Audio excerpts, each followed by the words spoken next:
बंटवारे के बीज। एक देश का विभाजन। भारत, रंगीन संस्कृतियों और प्राचीन इतिहास का देश, 1947 में एक भयानक विभाजन का सामना किया। ब्रिटिश राज के अंत ने एक नहीं बल्कि दो नए राष्ट्रों, भारत और पाकिस्तान, को जन्म दिया। यह विभाजन खून और यादों में लिखा हुआ जटिल ऐतिहासिक ताकतों का परिणाम था। धार्मिक तनाव, राजनीतिक आकांक्षाएं और औपनिवेशिक शासन की विरासत, इन सभी ने अपनी भूमिका निभाई।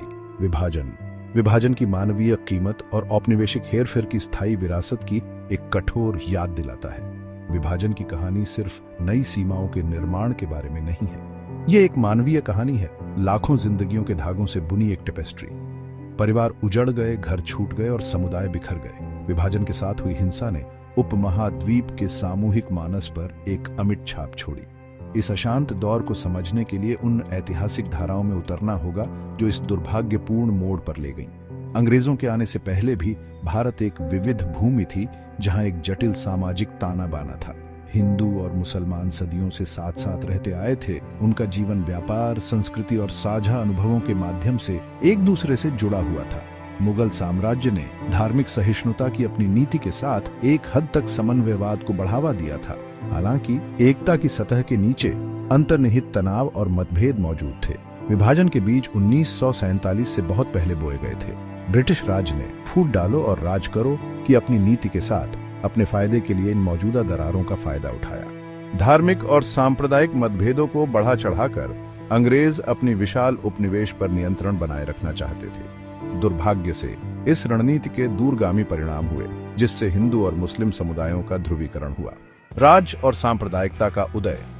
फूट के बीच लगभग 2 शताब्दियों तक चलने वाले ब्रिटिश राज का भारतीय उपमहाद्वीप पर गहरा प्रभाव पड़ा।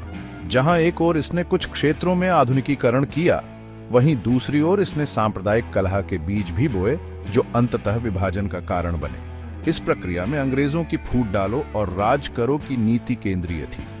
एकजुट भारत से होने वाले संभावित खतरे को भांपते हुए ब्रिटिश प्रशासन ने जानबूझकर विभिन्न समुदायों के बीच विभाजन को बढ़ावा दिया। इस नीति के प्रमुख साधनों में से एक था 1909 में हिंदुओं और मुसलमानों के लिए अलग अलग निर्वाचक मंडल की शुरुआत। अल्पसंख्यक समुदायों को प्रतिनिधित्व प्रदान करने के उद्देश्य से लिए गए इस फैसले का अनपेक्षित परिणाम सांप्रदायिक विभाजनों को गहरा करना था। अलग अलग चुनावी सूची बनाकर अंग्रेजों ने अनजाने में धर्म के आधार पर अलग अलग राजनीतिक पहचान के विकास को प्रोत्साहित किया। इसने बदले में सांप्रदायिक राजनीतिक दलों के विकास को बढ़ावा दिया। अंग्रेजों ने अपने हितों को साधने के लिए मौजूदा धार्मिक मतभेदों और पूर्वाग्रहों का भी फायदा उठाया। वे अक्सर खुद को युद्धरत हिंदू और मुस्लिम समुदायों के बीच तटस्थ मध्यस्थ के रूप में चित्रित करते थे, जिससे दोनों के बीच एक अंतर्निहित असंगति की धारणा मजबूत हुई। शिक्षा प्रणाली सहित विभिन्न माध्यमों से प्रचारित इस आख्यान ने दोनों समुदायों के बीच की खाई को चौड़ा करने का काम किया। भारत में सांप्रदायिकता के उदय का श्रेय पूरी तरह से ब्रिटिश चालों को नहीं दिया जा सकता है। आंतरिक कारक जैसे धार्मिक पुनरुत्थानवाद, समुदायों के बीच आर्थिक असमानताएं और राष्ट्रवादी भावनाओं का उदय ने भी महत्वपूर्ण भूमिका निभाई।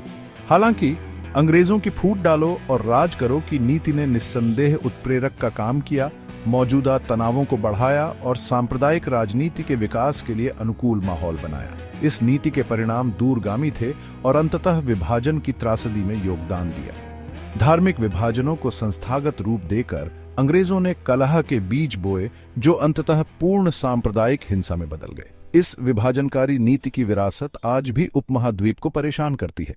2 राष्ट्र सिद्धांत।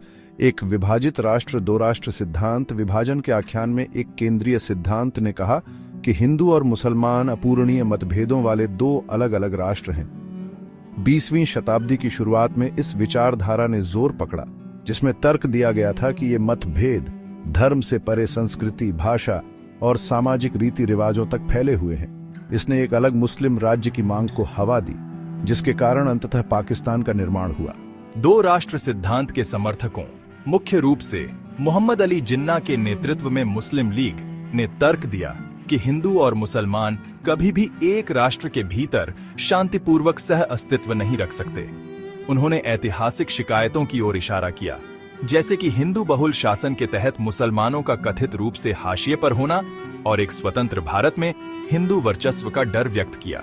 हालांकि यह सिद्धांत सार्वभौमिक रूप से स्वीकार नहीं किया गया था। महात्मा गांधी और जवाहरलाल नेहरू सहित कई लोगों ने इसका पुरजोर विरोध किया, एक एकजुट और धर्मनिरपेक्ष भारत के लिए तर्क दिया जहां हिंदू और मुसलमान सद्भाव में एक साथ रह सकें। उनका मानना था कि धार्मिक पहचान राष्ट्रवाद का आधार नहीं होनी चाहिए। दो राष्ट्र सिद्धांत, जबकि पाकिस्तान के निर्माण में सहायक था, अंततः एक त्रुटिपूर्ण और विभाजनकारी अवधारणा साबित हुई। इसने सदियों पुराने साझा इतिहास, संस्कृति और समन्वयवाद को नजरअंदाज कर दिया जो उपमहाद्वीप में हिंदुओं और मुसलमानों के बीच मौजूद था। इसके अलावा ये प्रत्येक धार्मिक समूह के भीतर विशाल विविधता को स्वीकार करने में विफल रहा, उन्हें अखंड इकाइयों में बदल दिया। दो राष्ट्र सिद्धांत की विरासत आज भी उपमहाद्वीप पर छाया मार रही है। इसका इस्तेमाल सीमा के दोनों ओर अल्पसंख्यकों के खिलाफ भेदभाव और हिंसा को सही ठहराने के लिए किया गया है। हालांकि विभाजन ऐसी विभाजनकारी विचारधाराओं की मानवीय कीमत की एक कठोर याद दिलाता है। विभाजन का रास्ता, प्रमुख घटनाएं और गलतियां। विभाजन का रास्ता प्रमुख घटनाओं और राजनीतिक गलतियों से भरा हुआ था, जिसने धीरे धीरे हिंदू और मुस्लिम समुदायों के बीच की खाई को चौड़ा कर दिया। ये घटनाएं, जो अक्सर बढ़ते तनाव और सुलह के चूके हुए अवसरों से चिह्नित होती हैं, ने अंततः एक एकजुट भारत के विचार को तेजी से अस्थिर बना दिया। ऐसी ही एक महत्वपूर्ण घटना थी 1916 का लखनऊ समझौता। मुख्य रूप से हिंदू हितों का प्रतिनिधित्व करने वाले भारतीय राष्ट्रीय कांग्रेस और मुस्लिम लीग के बीच इस समझौते का उद्देश्य भविष्य के किसी भी स्वशासित भारत में अधिक से अधिक मुस्लिम प्रतिनिधित्व सुरक्षित करना था। उस समय जहां इसे हिंदू मुस्लिम एकता की दिशा में एक कदम के रूप में देखा गया था, वहीं इसने अलग अलग निर्वाचक मंडलों की धारणा को औपचारिक रूप देने का काम किया, जिससे सांप्रदायिक विभाजन और भी गहरे होते गए। 1920 के दशक की शुरुआत में खिलाफत आंदोलन तुर्क खलीफा के लिए कथित खतरे से प्रेरित होकर हिंदू मुस्लिम एकता का एक अभूतपूर्व प्रदर्शन देखा गया। लाखों भारतीयों, हिंदू और मुसलमानों ने ब्रिटिश नीतियों का विरोध करने के लिए हाथ मिलाया। हालांकि यह एकता अल्पकालिक साबित हुई।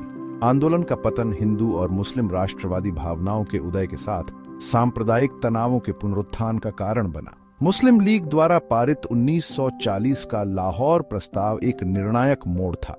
इस प्रस्ताव में औपचारिक रूप से भारत के उत्तर पश्चिम और पूर्व में अलग मुस्लिम बहुल राज्यों के निर्माण की मांग की गई थी, जो अनिवार्य रूप से विभाजन के लिए आधार तैयार कर रहा था। जबकि लीग की मांग शुरू में एक संयुक्त भारत के भीतर स्वायत्तता के लिए थी, यह धीरे धीरे पूर्ण स्वतंत्रता के आह्वान में बदल गई। ये प्रमुख घटनाएं 1942 में क्रिप्स मिशन की विफलता और 1946 के डायरेक्ट एक्शन डे दंगों जैसे अन्य कारकों के साथ दोनों समुदायों के बीच अविश्वास और शत्रुता के माहौल में योगदान दिया। एक एकजुट और स्वतंत्र भारत का सपना तेजी से लुप्त होता जा रहा था, जिससे विभाजन ही एकमात्र व्यवहार्य विकल्प लग रहा था। भारत का भविष्य एकता और सद्भाव का भविष्य होना चाहिए। हमें एक साथ एक लोग के रूप में रहने का प्रयास करना चाहिए, चाहे हमारे धार्मिक मतभेद कुछ भी हों। बेशक, लेकिन हमें मुस्लिम समुदाय की आकांक्षाओं को भी पहचानना होगा। वे एक ऐसे राज्य के हकदार हैं जहां वे स्वतंत्र रूप से अपने धर्म का पालन कर सकें और अपनी सांस्कृतिक पहचान की रक्षा कर सकें। जैसे जैसे भारत आजादी के करीब आ रहा था, वैसे वैसे इसके नेताओं के नजरिए अलग अलग होने लगे थे। गांधी का सपना एक एकजुट भारत का था, जबकि जिन्ना ने मुसलमानों के लिए एक अलग राष्ट्र की कल्पना की थी। ये अलग अलग दृष्टिकोण लाखों लोगों की नियति को आकार देंगे। 1947 में भारत का विभाजन एक महत्वपूर्ण घटना थी, जो ब्रिटिश औपनिवेशिक शासन के अंत का प्रतीक है। हालांकि यह अपार त्रासदी और पीड़ा भी लेकर आया। मुझे वह दिन साफ साफ याद है। परिवार बिखर गए, घर छूट गए और अनिश्चितता का भाव भारी पड़ रहा था। यह बहुत दुख और उथल पुथल का समय था। विभाजन की विरासत आज भी उपमहाद्वीप को आकार दे रही है। उस विभाजन के निशान भारत और पाकिस्तान दोनों के राजनीतिक और सामाजिक ताने बाने में आज भी दिखाई देते हैं। जिन लोगों ने इसे जिया, उनकी यादें विभाजन की मानवीय कीमत की मार्मिक याद दिलाती हैं। जब हम विभाजन की घटनाओं पर चिंतन करते हैं, तो सुलह के रास्ते तलाशना बेहद जरूरी है। समझ और सहानुभूति उपचार का मार्ग प्रशस्त कर सकती है, यह सुनिश्चित करते हुए कि ऐसी त्रासदी फिर कभी न दोहराई जाए। अतीत के सबक हमें एक अधिक एकजुट और शांतिपूर्ण भविष्य की ओर ले जाने चाहिए।